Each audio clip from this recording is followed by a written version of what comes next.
Alright, here he goes. The best man, Aaron's son.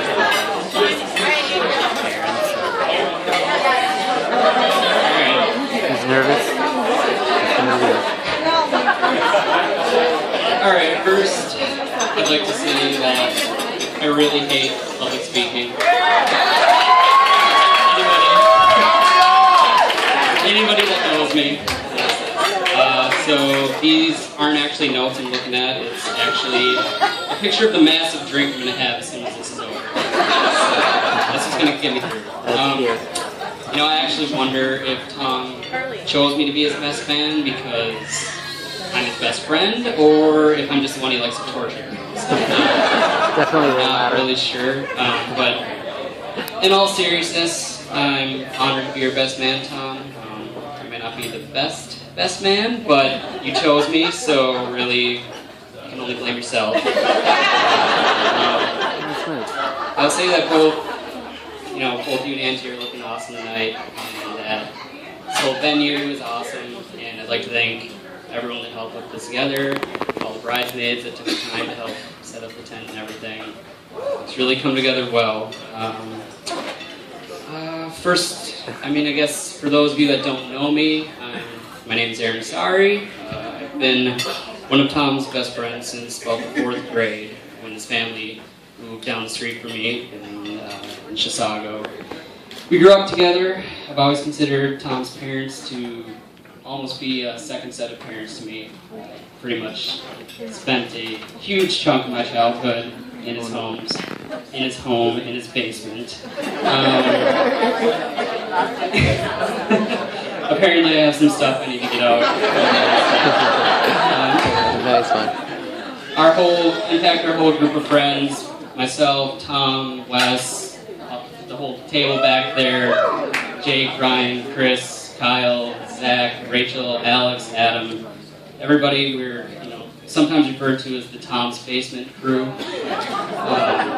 since we used to spend so much time in the basement. But we've always stuck together, and I've heard from many people that to keep your friends that you've had since high school, and even before high school, is a rare thing. Most people find their good friends in college, is what I hear.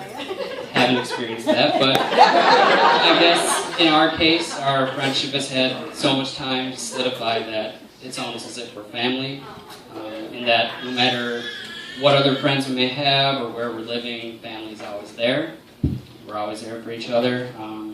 We've all gone through extended periods of time where we didn't see each other often, but even no matter how much time passes when we get back together, we immediately begin insulting each other, which is how we express our friendship, for some weird reason. So, if I were to say, he couldn't have done better and she couldn't have done worse,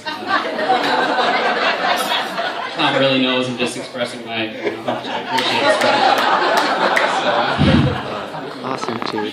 now, since you know how Tom's house was kind of the centralized hub and meeting place for our whole group of friends, I think it's fair to also say that Tom has always been a very central part of our family of friends. This kind of ties in the story of how when Tom and Angie first started dating. And I think the story shows how strong the relationship is.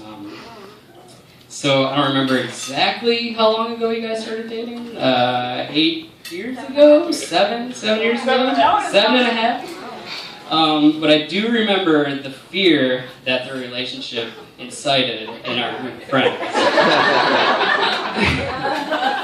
We saw how well they got along with each other and noticed that Tom was spending less and less time with us. And this concerned us. And of course, with us being the jerks that we are, we gave him a whole bunch of grief about it. But pretty quickly, eventually we began to see how special she actually was to him.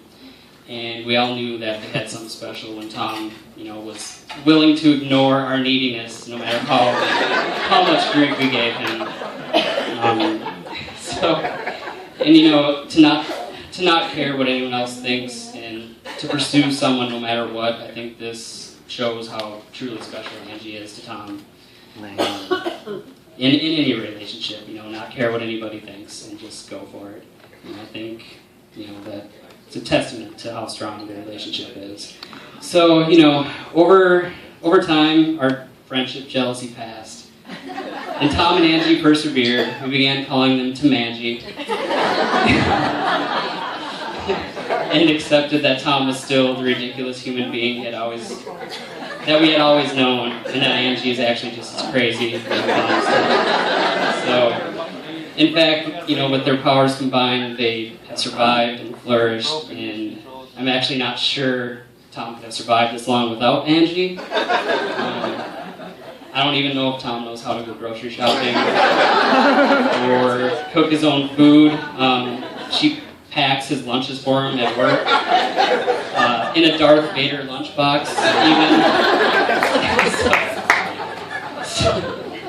I could tell you about many ridiculous Jägermeister-fueled adventures that we've had over the years, but for the sake of time, I'll ask that you come talk to me later about that if you have any questions. What really matters is clearly to make each other very happy and have immensely improved each other's lives. Tommy found a woman who is kind, honest, caring, and who deserves nothing but the best husband there is. And luckily we locked that down before she could find him.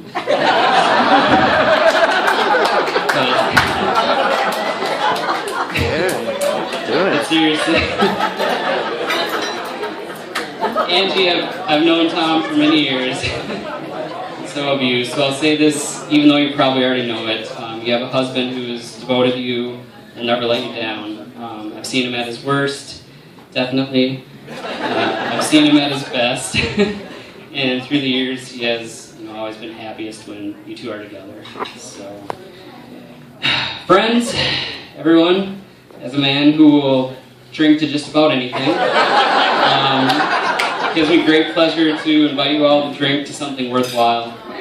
And please join me in the toast, Tom and Angie. I know the two of you will have a long and happy life together.